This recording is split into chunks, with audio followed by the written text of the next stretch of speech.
नमस्कार, आप सभी का स्वागत करता हूं अपने YouTube चैनल सुरेंद्र सिंह बोरा में। साथियों, डायरी नंबर 38557 बटे 2022 द स्टेट ऑफ उत्तराखंड बनाम Nandan Singh Bora NIOS DLED case.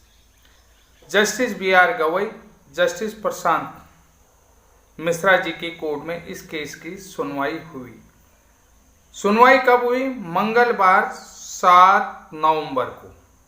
7 नवंबर को जिस तरीके से सुनवाई हुई, आप सभी लोगों ने देखा किस किस तरीके से दोनों ही पक्षों ने, चाहे बीएड वाला हो, चाहे सरकार का पक्ष हो, चाहे NIOS DLED का होगा, तो तीनों ही पक्षों ने अपने अपने मत रखे, अपना अपना पक्ष रखा, अपने अपने केस की पैरवी की। पैरवी भी बहुत शानदार तरीके से हुई और बहुत अच्छे तरीके से हर पार्टी के एडवोकेट ने अपने तथ्यात्मक चीज़ें रखी, यानी कि फैक्ट को रखा। फैक्ट के अनुसार से जो भी चीज़ें थी वो चीज़ें उन्होंने वहाँ पर रखी। लेकिन एक चीज़ आपने देखा होगा कि कुछ ऐसे चैनल हैं कि वो देखिए कहते हैं कि मतलब तरह तरह की न्यूज़ें आते हैं, वो आपके हितैषी बनते हैं, NIOS DLED के हितैषी बनते हैं कि लोगों को इस तरीके से भी गुमराह किया जा रहा है, लेकिन वो भी सही चीज़ नहीं बता रहे हैं। मैं आपको यहाँ पर ये चीज़ दिखाता हूँ, थोड़ा सा इसको देख लीजिएगा।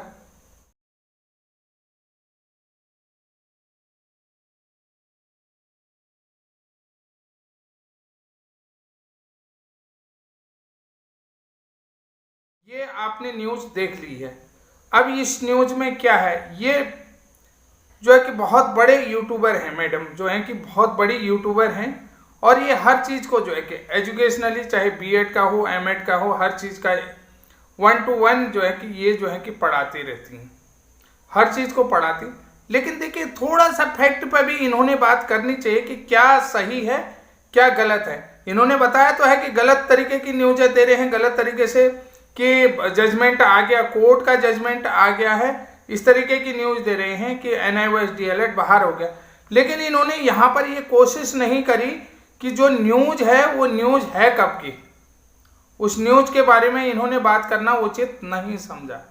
तो अगर इस न्यूज़ के बारे में बात करना ये उचित समझ लेते तो यहाँ पर मैं भी वीडियो बनाने की मुझे आवश्यकता नहीं थी। मैं समझ रहा हूँ कि यहाँ पर मैं किसी भी प्रकार से वीडियो नहीं बनाता, लेकिन कुल मिलाकर के मकसद ऐसे यूट्यूबरों का केवल व्यूज बनाना होता है, व्यूज बनाना हो कि जो एक्चुअल में लोगों तक क्या संदेश जाए, क्या मैसेज जाए, इससे उनको नहीं पता है। कोई भी उनको एक टॉपिक मिल गया या कोई भी कटिंग मिल गई अखबार की, उसको जो है कि वो उनने जो है कि बता दिया कि ये चीज़ आ रही है और ऐसा ऐसा हो सकता है, क्योंकि जस्टिस इनके कोर्ट में ये सुनवाई हुई और ये जो चीज़ें आ रही हैं, अभी जजमेंट आने में समय लगेगा, बस हो गया, दैट्स इट। साथियों, आपने भी ये न्यूज़ देखी कि NIOS DLED शिक्षक भर्ती से बाहर हो गया है। अब पूरी न्यूज़ आप देखिएगा।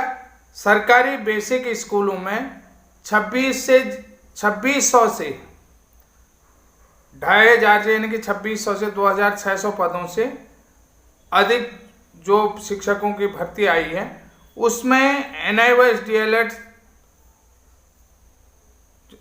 से DLED करने वाले अभ्यर्थियों को मौका नहीं मिलेगा।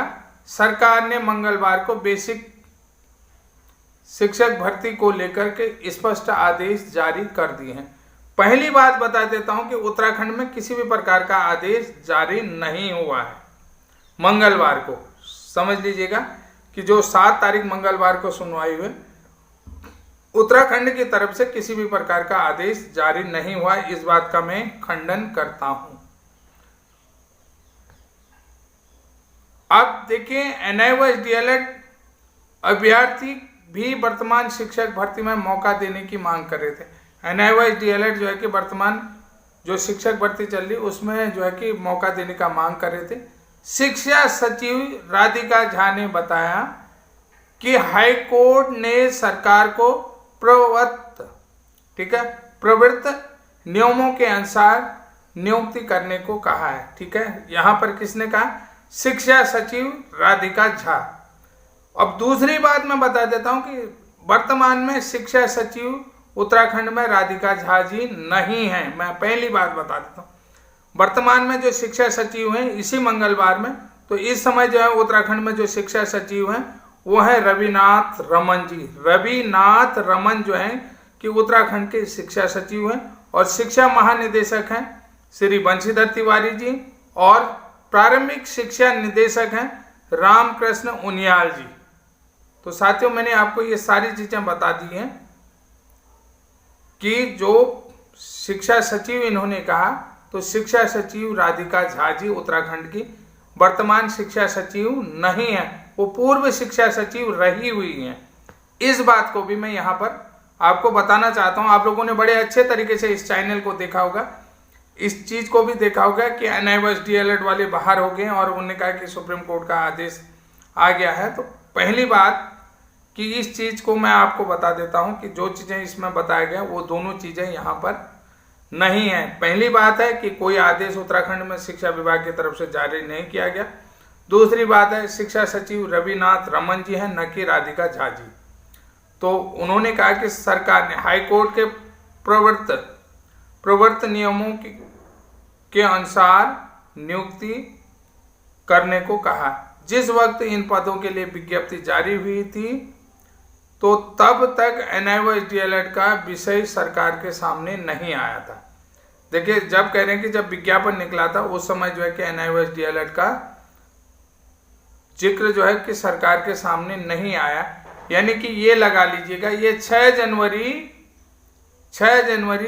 2021 का है।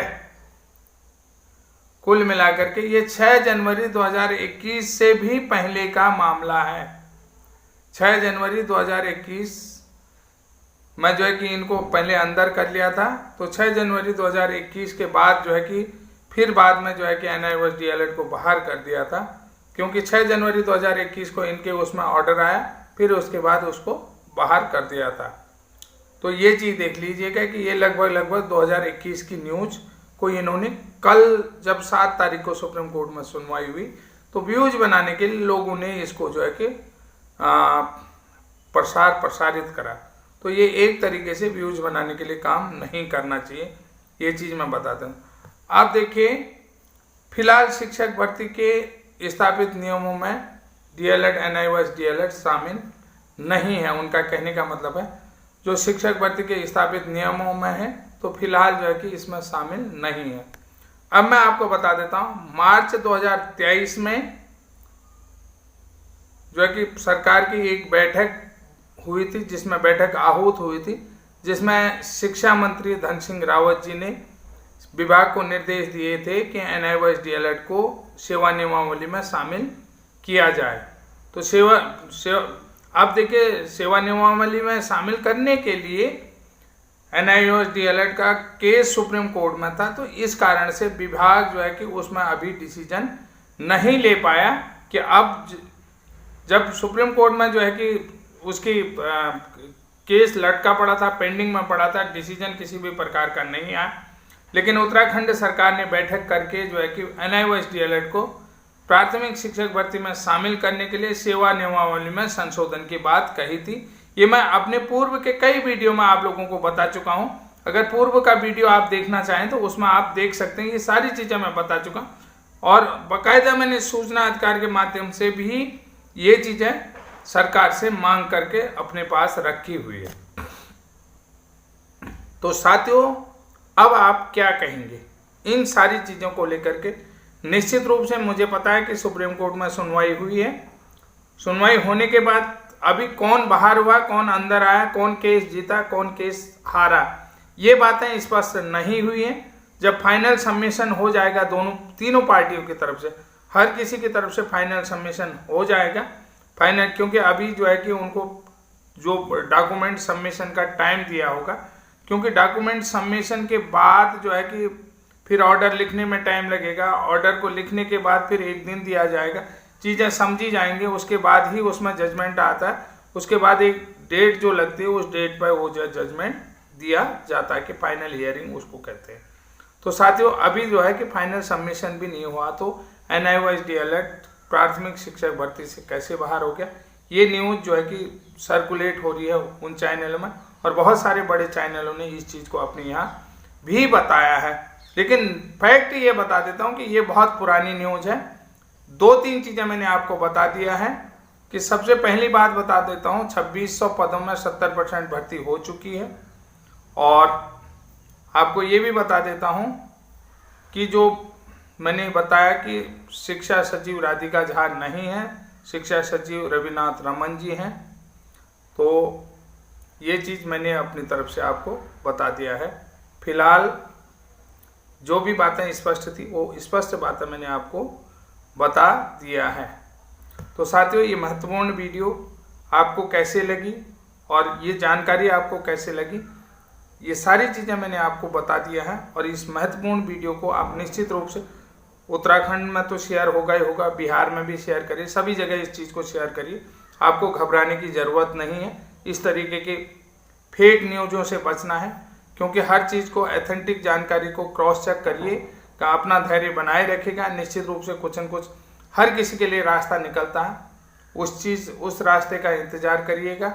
निश्चित रूप से समय हर किसी का आता, क्योंकि समय से पहले सिकंदर भी महान नहीं था, इस बात को भी आप देख लेते हैं। मुकद्दर से ही सिकंदर भी महान हुआ, मुकद्दर से ही हर चीज़ सिकंदर बनता, मुकद्दर से ही सिकंदर बना। यही चीज़ को ध्यान में रखते हुए तब तक के लिए आज की जानकारी के लिए इतना है। और जय हिंद, जय उत्तराखंड।